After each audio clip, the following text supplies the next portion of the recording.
Rahman Rahim. We are starting our question answer session. As you have heard, Dr. Israr Ahmed has covered a vast area bearing both on ontological position of man and epistemological questions. It's a vast area. He has very briefly touched everything, and now it's your time to question him. I hope you will not needle him, because he's not a philosopher. He is a medical practitioner, switched over to spiritual healing, as I say. Yeah. But of course, he's a scholar of Quran. He has studied Quran very intensively, very closely. This is a gathering of multi-religious people, community from different faiths have come here, and we should meet in an ecumenical spirit and try to understand each other's point of view. Let me start by saying what a delight your presentation was, and how clear it was, and how much I appreciated it.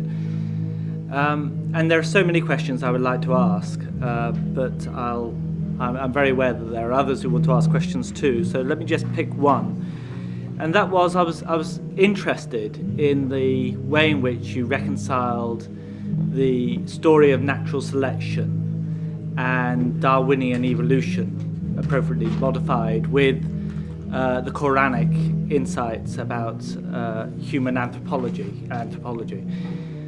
And what surprised me a little bit is that my impression is the vast majority of Islamic thinkers are very suspicious of the sort of ideological baggage that Darwinian evolution has in the West, and view it therefore with a lot of suspicion, and are often very, very critical of it. But you seem to be quite happy to talk about the fact that certainly the animal human did evolve from, animals, and it was in some point in that process we were given a spirit. And how do you find that do you find you have a lot of sympathy in the Islamic world for these positions, or do you find that you are often criticized for them? Thank you very much. Firstly, please note that I do believe in evolution, but not in Darwinian evolution. Evolution is something else, and the mode through which it has taken place is something else. The struggle for existence and the survival of the fittest and natural selection, and that automatically changes one species to another, this is wrong. At every change of species, we need another kun from God. And this, the mechanism of Darwinian evolution has not been proved, and not very much liked in the biological areas, in the academia.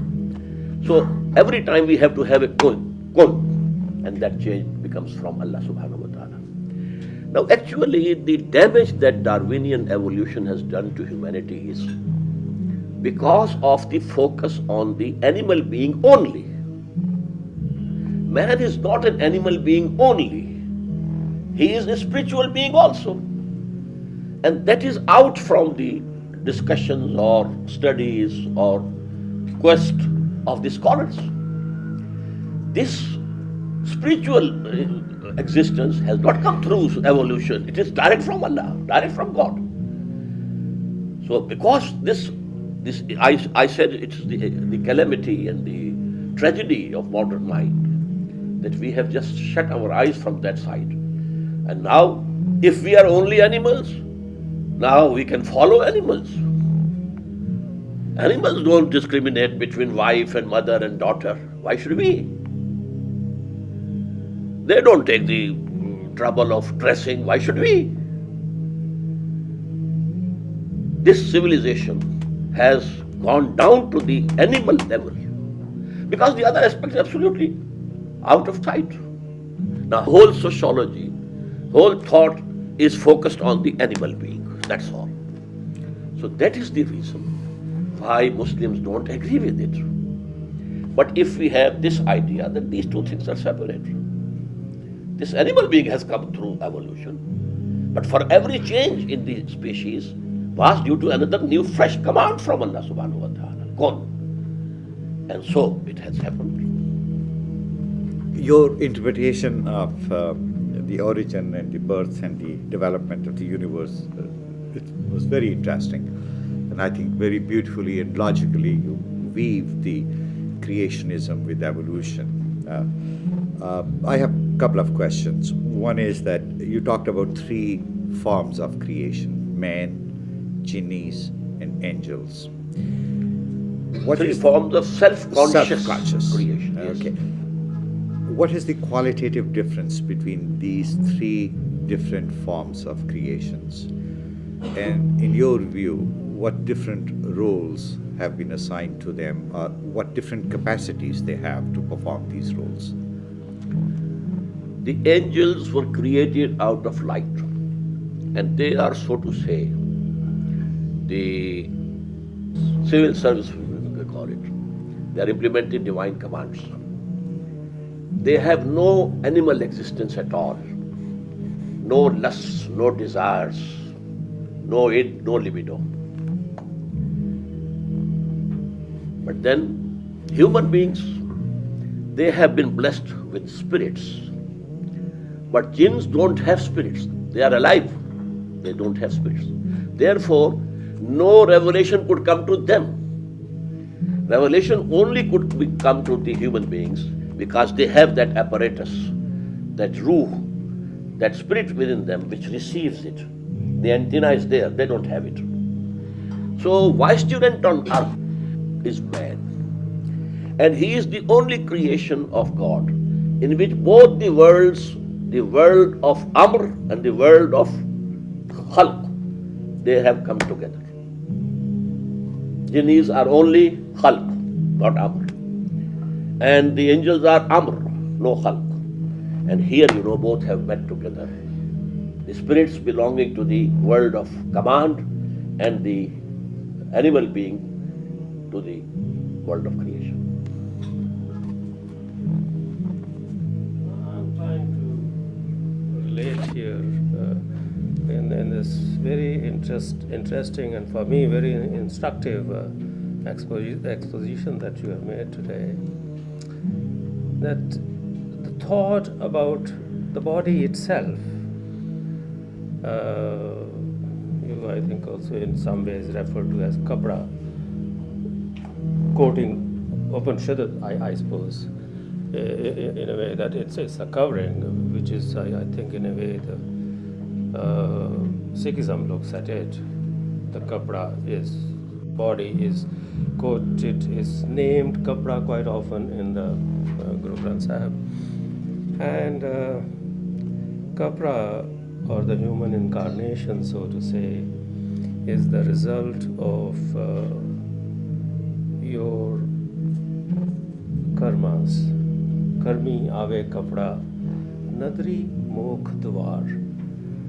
And it is through the grace, nadar, karam of God, that the moksha, emancipation, Salvation. Yes, salvation. The door of salvation only opens up through the grace of God. But it is through your karma, through your doings, through your actions in your prior births, that you got this human body. And this human body is then considered as one of the greatest blessings which has been given to you, because it provides you the instrument, the sources of energy, as you said, the thinking, the intellect, the ability to reason, the ability to see, to comprehend, acquire knowledge, gyan, and then try and get closer to God. And the biggest suffering is, where we start or begin, is the suffering from being separated from God, the Atma, the Spirit, being separated from God, the process of individuation.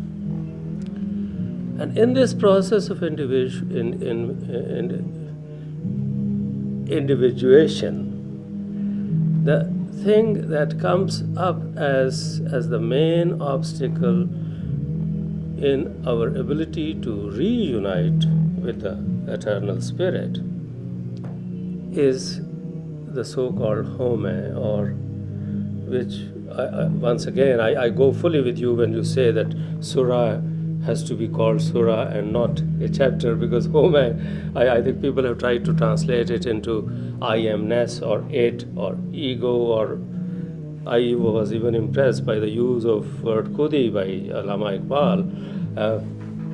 And that is the big problem, that home dheerag rog hai. Home is the greatest malady. Daru bhi isma hai. Daru, the malady, the remedy, also is in this. Because if there is God's grace, then it will put you on the right path. So what I was trying to figure out and understand is two aspects here. One is that how do we envisage, how do we sort of comprehend the role of the physical human body as such, and the role of our ability to make choices which has been given to us by God, in other words, human will, because that is where home comes in. So if you could elaborate on that for me. I'm thankful to you, brother, because you have given an exposition of your own, which is in consonance with what I have said. You have used the very correct word, instrument. This body is the instrument. Our ego or khudi or spiritual existence is the real existence. But it has to earn good deeds through this body, or it is earning hell for itself through this body. And this is actually like a horse you have to ride. So your khudi should be strong enough to control the horse, or it will throw you down on the ground. So both these things are necessary, and there is, the hadith of the Prophet, Inna li nafsika alayka haqqan. This body, animal body, has also rights upon you. You have to take care of it, everything. But don't think that you are only this body or animal being. Actually, your actual existence is a spiritual existence. What have been the reasons for the decline of the Islamic civilization with the basic characteristics that you have presented in your talk? Maybe you will address that in a later subject. But my main concern here in the question is that your talk includes a number, multiple layers of contradictions. That's to say, there's a contradiction or dualism within man that you talked about. But there's also another kind of contradiction or dualism outside of man, between perhaps different civilizations or philosophies or discourses. And since God is a central figure within the Abrahamic tradition, within Islam, it seems that at the end of the talk you were somewhat pessimistic about human destiny. Now, how come that God becomes absent here, although we are in so much need of God, in the presence of contradiction, civilization contradiction or human contradiction? How come that God does not interfere in order to restore that balance between the two entities that you spoke of? First of all, let me admit that this is global civilization, but it is, as its origin was Europe. It's European civilization which has engulfed the whole of the globe. Regarding the question, God doesn't intervene. He has created this world, bestowed human beings with faculties, and now it is for them to show خَلَقَ الْمَوْتَ وَالْحَيَاةَ لِيَبْلُوَكُمْ أَيُّكُمْ أَحْسَنُ عَمَلًا. Man is being tested over here. What you do? So actually this will happen, but that was not the subject of my talk. Finally, we agree, both Christians and Muslims, kingdom of heaven on earth is going to be established. It will be established. But first of all, we have to return to the basics, because this Western civilization or global civilization you are calling, it has gone deep into our own intellects, our own thinking, our own value structure. Even we are being, subject to the same influences. So Allah will make the truth rule over the whole of the world. I have a couple of questions about the second part of your presentation on human knowledge. What I found missing in your epistemology is one thing. Your assumption seems to be that ideas generate ideas. I'm talking about the right-hand knowledge of physical objects. In other words, the intellectual sphere is an autonomous sphere. What seems to me missing is the idea of the social construction of ideas. In other words, ideas themselves do not generate subsequent ideas, but philosophy and social science theories are the product of the socio-economic conditions in which they are articulated. Would you accept that position? Yes. Going to the left side, then I'll ask the other question. Actually, what I said was that this acquired knowledge, mostly it is the science, knowledge of these physical sciences and then technology. And that is the main subject today. It's the focus of human attention. But because man wanted a total knowledge also, and he needed it, how to behave in this life, and he needed some philosophy. And along with that, I should have added, and I have on that diagram, the social sciences. And you have to generate them, and you have to build them, and then you have to live by them. Yes. Going to the left side, you have one box, it calls recorded and open revelation. In Islam, I would assume that you mean that open and recorded revelation is contained in the Quran, right? Yes. Would you also include hadith? Hadith In on this the other category, side. or it's in the second box? Second box, Which is, but for the prophets, this is also protected. The dreams that the prophet had were revelation for him. And the inspirations. Because in Surah Shura, we have 3 forms of wahi. مَا كَانَ لِبَشَرٍ أَن يُكَلِّمَهُ اللَّهُ إِلَّا وَحْيًا أَوْ بِوَرَاءِ حِجَابٍ أَوْ يُرْسِلَ رَسُولًا فَيُوحِيَ بِإِذْنِهِ مَا يَشَاءُ. It is not possible for human beings to talk with Allah, except in 3 forms.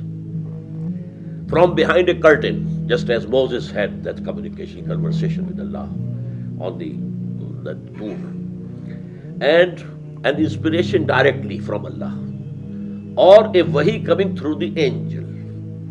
And this wahi is the manifest, the jali, the recorded one. But what is coming is inspiration.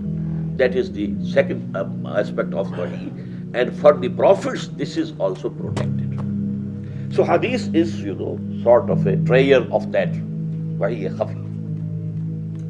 In the other 2 boxes, one is called laws and injunctions, and then the legal code. I have 2 questions about that.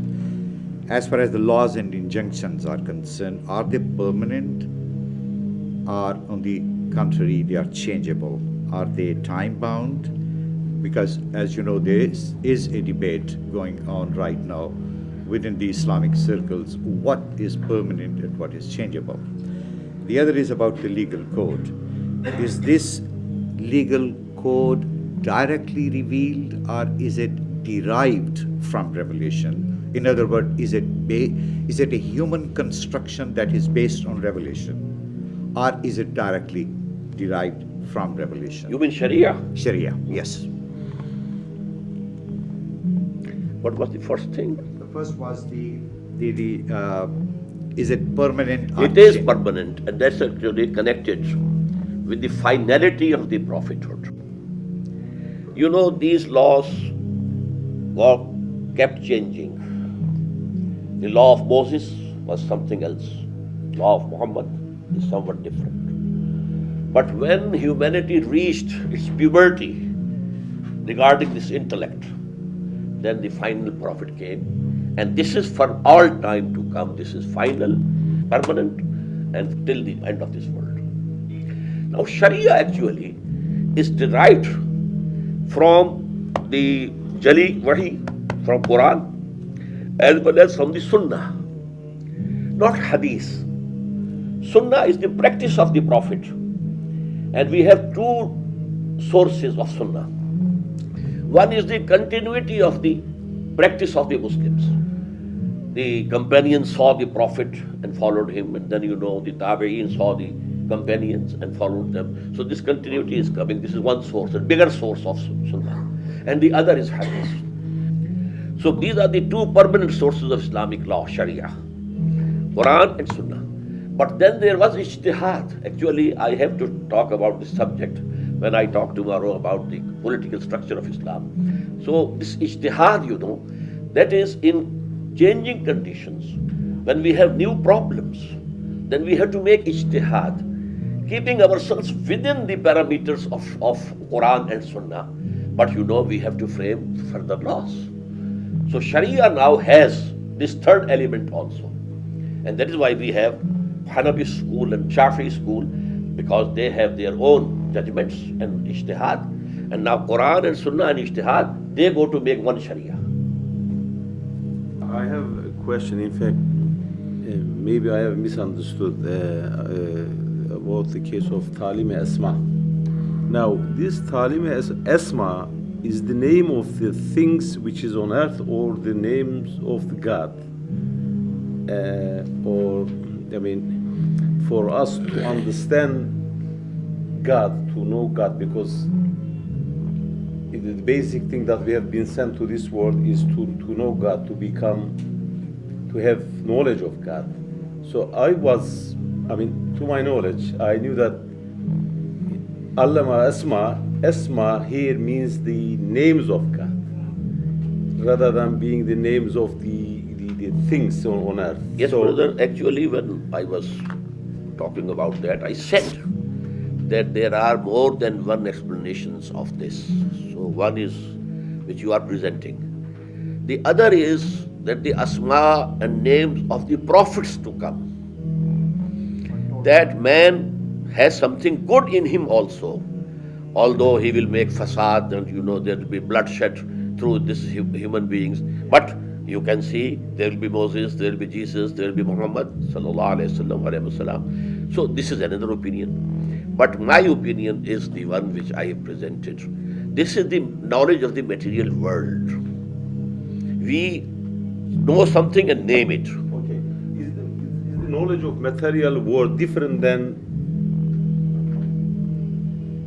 the asma of God, or the attributes of God? When we think, because God, in fact, creates things, and then we know the things. No, this universe is, because this is connected with the evolution as well. Is the shadow of only one name, and that is Khaliq, Al-Mubdi', Al-Badi', that's all. But this universe has so many things that we have to know them and we have to name them. Every science has its own terminology. Unless you know that terminology, you can't understand their science. So I think this terminology and names of things. First, I'd like to also thank you for your presentation. Thank you very much. And now I'd like to follow Ibrahim's question and your answer to Ibrahim's question, which I think fits into some of the things that you said. If the collective we in this world, if we are going the wrong way, to use collective language, which has been emphasized here, if God is not going to and does not intend to intervene, if indeed, as you also said, we only have, again to use a colloquial language, voices in the wilderness who are advising us the other way, and we therefore cannot be, at this point, optimistic that the civilization's going the wrong way is going to change, then how can we expect the kingdom of God on earth to come about? When I said God doesn't intervene, I meant from beginning. The beginning has to be from human beings. They have to struggle. God has intervened by sending his prophets, his books, his guidance. That is also intervention. Now it is for the human beings to follow them and to strive to establish the kingdom of heaven on earth, the divine kingdom, the Islamic State. And that is our job. But when we are doing that, Allah will help us, God will help us. So that help will come. But without our own effort and endeavor, it is not going to come. He will not do it for us. We have to start, but then the help will come. But let me just press a little more, if I may. Again, how can we be optimistic given the present condition of the world that you described? How can we be optimistic that in the human struggle things are going to change? And if I go to the Islamic belief that the final prophet has come, well, then how can we be optimistic that we're going to have other prophets who are going to come to help us? We can't even expect that. Yes, no new prophet is to come. But we have a concept in Islam of mujaddids, the revivers. And the Prophet said in every century, Allah will send people who will revive Islam and the basic thoughts of Islam and basic teachings of Islam. These are called mujaddids. And they have been coming in every century. So mujaddids will come.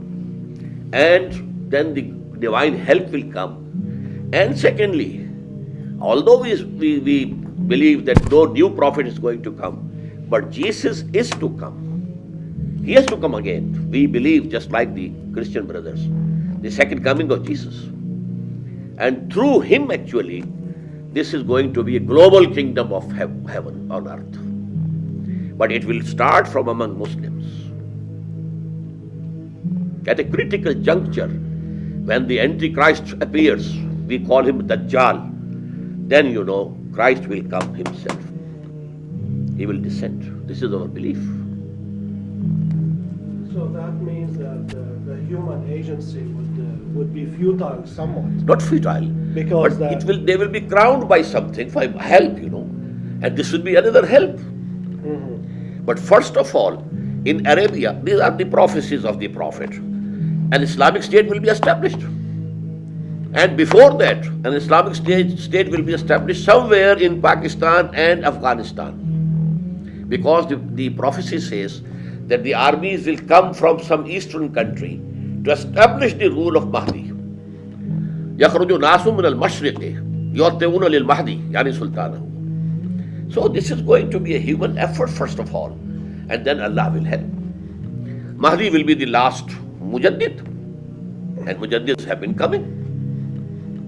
I have another question, which is of a general nature about the type of discourse that you have presented, which is not, of course, novel in Islamic theology. Since Muslims have been discussing that since the Tadween age in the 2nd, 3rd centuries of Hijrah, especially with the Ash'arite philosophy that you have presented so well today. But there have been other types of philosophy within Islam, such as the Mu'tazilite philosophy, or perhaps Sufi philosophy and theology, and so on and so forth. And this is a historical fact, which I'm not going to dwell on very much. But what I'm concerned about is the type of education that we have in South Asia nowadays, the type of Islamic education that has been commonly referred to as madrasa system. And the madrasa system is based primarily, perhaps, on the type of theological discourse that you have presented. But the madrasa system in South Asia, especially in the modern era, in the 20th century, 21st century, seems to be totally cut off from the concerns of contemporary Muslims. Although there is that balance in a normative way between the physical and the spiritual that you have talked about. But if we discuss the madrasa system in Pakistan, in India, in Bangladesh, in Kashmir, in Afghanistan, madrasa graduates do not seem to understand the modern world at all. They don't even seem to understand such basic Islamic issues as social justice, as an example. Yes. since they have no knowledge of the major problems of capitalism and the Western and the capitalist civilization, which has become global. And therefore, the question is, if we believe that the normative discourse that you have presented is the correct discourse, but in actuality it is cut off from life, it is alienated from life, then the question is, how can we establish bridges between this discourse and the contemporary needs of the Muslim world? Actually, this madrasa system was devised to produce legal experts of Islam and the magistrates and judges on the Muslim governments. It has some relation with hadith, but mainly it is fiqh. So actually, we should say this is out of the context, it's gone away. Now we are producing only Maulvis who can lead prayers in the mosques, who can give you fatwa about very small things, that's all. Because when Islam or Muslims degenerated, Islam didn't remain a deen, it became a mazhab. Now, if the Britishers were ruling over here, the law was the British law, civil code, penal code, and so forth. What was the job of the Muslim ulama? Leading prayers and teaching people how to say prayer and how to keep fast, and that's all. And this part of our society has become accustomed to this part of deen only, and that is mazhab and not Islam. And they are not very much concerned with Quran. So we have to bring about and establish an educational system based primarily on Quran.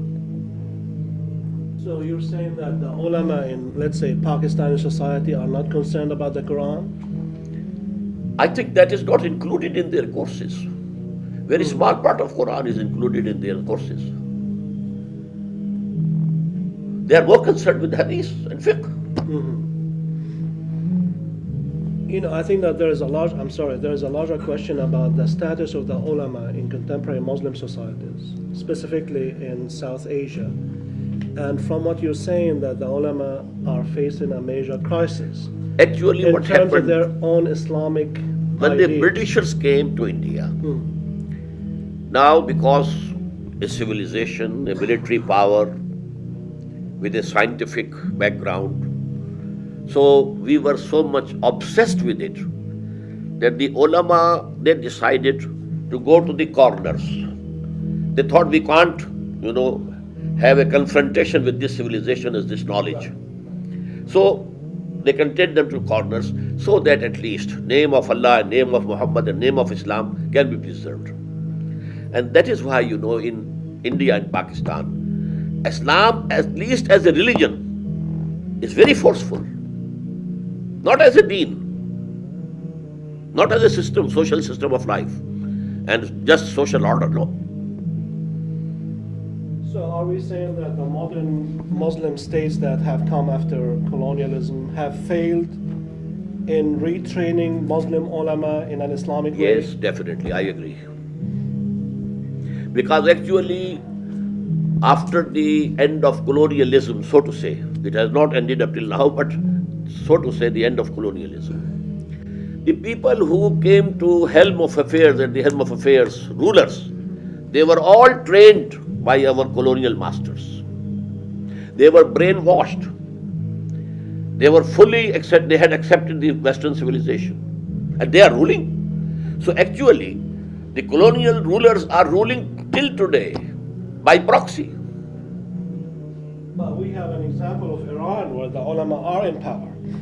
Yes. If we look at the Muslim scene in the contemporary. That's the only exception. And that was actually a political movement was hijacked by the ulama. So the Shiites are better than us. They have proved that they have more power and endurance and the spirit of sacrifice. And this tragedy of Karbala has persisted in their hearts. So this, to lay down, the virtue of laying down your life, it is within their bones. What I do see here is a very altruistic underlying theme of the emancipation of the whole mankind as a part of the evolution or the development through the development of the individuals. And I'm trying to relate this to a pluralistic setting. And I'm wondering that how would we conceptualize or envisage such a process taking place? Would it be only through the acceptance of this, or would it be through a process of bringing the various thoughts together and somewhere emphasize and find a paradigm which really moves the humanity forward, the totality of humanity forward? And in that process, I see that the role of change and acceptance of change will be a decisive factor. Now, how do we relate this entire concept in its more global setting and possibly the global future? Because I mean, if you look at the demographics, I think there is a considerable amount of problem inherent in the whole kingdom of God emerging. Yes, Brother Nirmal, truth is one, and the true deen is one, and we have to propagate it. But for that purpose, we have to emphasize not the dogma or the creed, but the system of social justice, which is the need of all humanity. For 300 years or 400 years, humanity is in search of some just social order.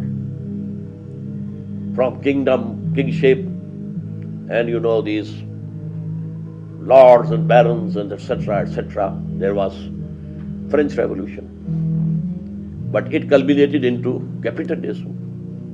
So there was another revolution, Bolshevik Revolution. It has failed because it was not divine guided, the straight path. In reaction you go to other extreme. So that was extremist.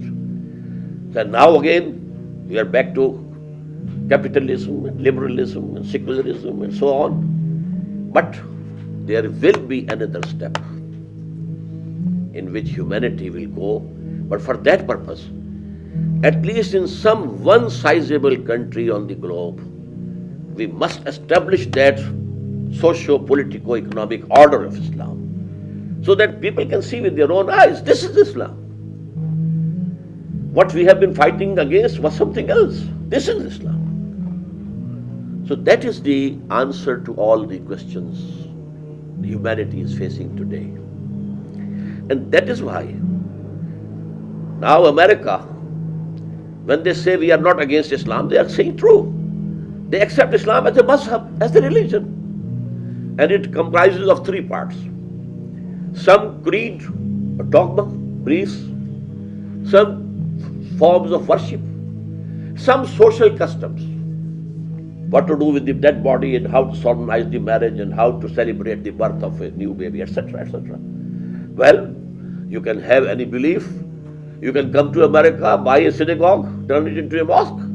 You can come to America, buy a church and turn it into synagogues. We have no objection. We are ready to embrace you, but not the politico-socio-economic system. That is ours. It will remain ours. We don't accept any divine revelation or divine guidance regarding these things. Now, what was the point of difference between the USSR and the Western world? For half a century there was going Cold War, but what for? The politico-socio-economic system. Otherwise, the Russians and all these countries, Eastern European, they were also Christians. And Western Europe and America was also Christian. There was no fight of creed or something else. It was the system. So whosoever is gaining by this capitalistic system, he has to protect that system anyhow. And he will have to go to any extent to guard their interests in this world. And they fear Islam only as a political, socio-economic system, not as a Muslim, not as a religion.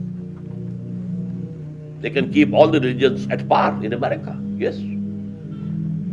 You can make a Gurdwara, you can build there, go there. Hindus can build temples and go there. Whatever you do, but nothing doing.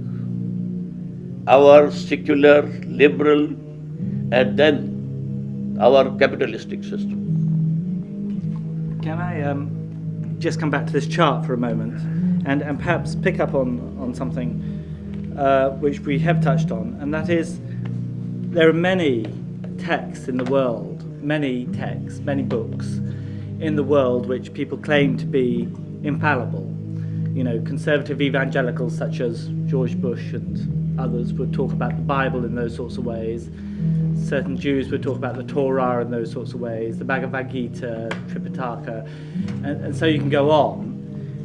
Can you just clarify, how do you know which is the book which is protected and immune from error and satanic influence? How do you know which book has that status? That has to be a historical research. Quran throughout 14 centuries has remained as it was. Bible has not. There were revisions, changes. You know, Ahmad Deedat, he had this subject, specialized in that subject. Regarding Torah, the Jews also believe that the real Torah is no more there. It was destroyed or buried in the tunnels under that Temple of Solomon in the year 587, when Nebuchadnezzar had invaded and demolished that temple. So I can say this thing about my Torah and Injil only. Regarding the scriptures of the Indians, they are not sure who were the authors of the Upanishads, who were the authors of the Veds. They are prehistoric type of things. But Quran, is in the light of history, full light of history. One other question about this chart, and that is, do you have any sympathy? There are some in Europe who argue that the rise of science, the rise of scientific learning, needed to emerge from a theistic and religious framework. Because, of course, it's the assumption of faith that the world is ordered, which makes it possible for people to investigate it. So, do you have any sympathy that actually you need religion to create the possibility of science? I think this hypothesis is historically wrong. The age of the Muslims, the Abbasids, they had the background of Islam and science, mathematics, all these things, medicine, they flourished.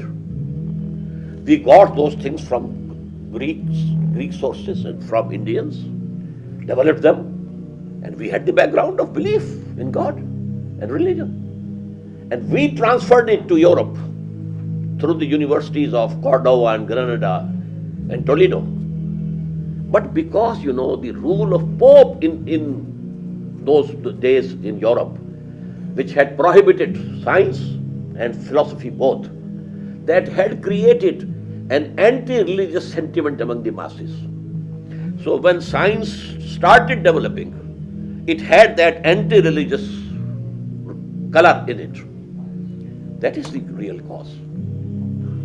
At superficial level, there seems to be a contradiction between science and religion. But I think what you were saying was that there is a continuity. The fundamental, foundational, philosophical assumption of science is that life in the universe has an order. And this is a religious truth. So science built on that metaphysical idea and tried to find out the nature of order in the universe. So all the developments in philosophy of science, particularly in physics, and I think Dr. Abdul Salam had this notion, and he was hammering it again and again, that whatever developments in modern physics are taking place, they are fundamentally derived from the notion of order that we inherited from religion. So that was probably, is that true? That's exactly right. Yeah. So in that sense, there is no inherent contradiction between science and religion. But I want to go back to... But I never said Sure. there is contradiction. These are two things side by side. I never said there is contradiction. There's a difference between saying side by side and saying that Yes, same. it's built on that. There is a continuity. There is a qualitative linkage between the two. No, but only one truth, that there is order in this universe, doesn't go to make it religion. The belief in one God, creator, that is the basis of it. And he is the guider to the right path. That's why modern physics is going to the idea of trying to find a unified principle in the universe. Anyway, I want to go back to this whole, to the chart. That is the framework which is very lucidly articulated, and I really compliment you on that.